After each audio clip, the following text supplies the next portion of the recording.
ನಾನು ಬ್ರೂ blended coffee ಮಾಡೋಣ ಅಂತ ಇನ್ಸ್ಟೆಂಟ್ ಕಾಫಿ ವಾಟರ್ ತೊಗೊಂಡಿದ್ದೀನಿ, ಹಾಲು ತೊಗೊಂಡಿದ್ದೀನಿ. ಬನ್ನಿ ಯಾವ ಥರ ಬ್ರೂ ಬ್ಲೆಂಡೆಡ್ ಇನ್ಸ್ಟೆಂಟ್ ಕಾಫಿ ಮಾಡೋದು ಅಂತ ತೋರಿಸಿ. ಫಸ್ಟ್ಗೆ ಹಾಲು ಬಾಯ್ಲ್ ಮಾಡ್ಕೋಬೇಕು ಚೆನ್ನಾಗಿ. ಹಾಲು ಈ ಥರ ಉಕ್ಕಿದ ಮೇಲೆ ಆಫ್ ಮಾಡ್ಕೊಳ್ಳಿ. ಸ್ಪೈಸ್ ಮೊದಲಿಗೆ ಇನ್ಸ್ಟೆಂಟ್ ಬ್ರೂ ಕಾಫಿ ಪೌಡರ್ ಹಾಕೊತಾ ಇದ್ದೀನಿ. ಶುಗರ್ ಆ್ಯಡ್ ಮಾಡ್ತಾ ಇದ್ದೀನಿ. ಶುಗರ್ ನೋಡ್ಕೊಂಡು ಹಾಕೊಳ್ಳಿ ನಿಮ್ಗೆ ಎಷ್ಟು ಬೇಕು ಅಷ್ಟು. ಹಾಟ್ ವಾಟರ್ ಆ್ಯಡ್ ಮಾಡ್ತಾ ಇದ್ದೀನಿ ಸ್ವಲ್ಪ. ನೋಡಿ ಚೆನ್ನಾಗಿ ಬರುತ್ತೆ. ಅಲ್ಲಿಂದ ತನಕ ಬ್ಲೆಂಡ್ ಮಾಡ್ಕೊಳ್ಳಿ. ಇಷ್ಟು ಬ್ಲೆಂಡ್ ಆಗಬೇಕು, ಅಲ್ಲಿಂದ ತನಕ ಬ್ಲೆಂಡ್ ಮಾಡ್ಕೋಬೇಕು. ಇವಾಗ ಇದಕ್ಕೆ ಮಿಲ್ಕ್ ಆ್ಯಡ್ ಮಾಡ್ಕೊಳ್ಳೋಣ. ಆ್ಯಡ್ ಮಾಡ್ತಾ ಇದ್ದೀನಿ ನೋಡಿ.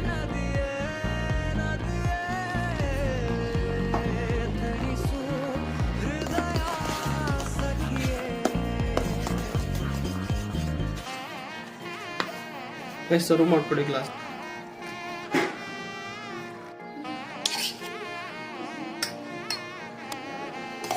ಈ ಥರ ಲೈಟಾಗಿ ಸ್ವಲ್ಪ ಬ್ರೂ ಬ್ಲೆಂಡೆಡ್ ಕಾಫಿ.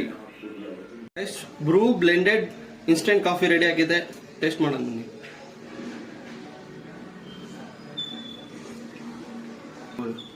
ಸೂಪರ್ ಆಗಿ ಬಂದಿದೆ ಗಾಯ್ಸ್. ಸೇಮ್ ಕೆಫೆಲ್ ಯಾವ ತರ ಇರೋದು ಅದೇ ತರ ಟೇಸ್ಟ್ ಇದೆ. ನೀವು ಮನೇಲಿ ಟ್ರೈ ಮಾಡಿ.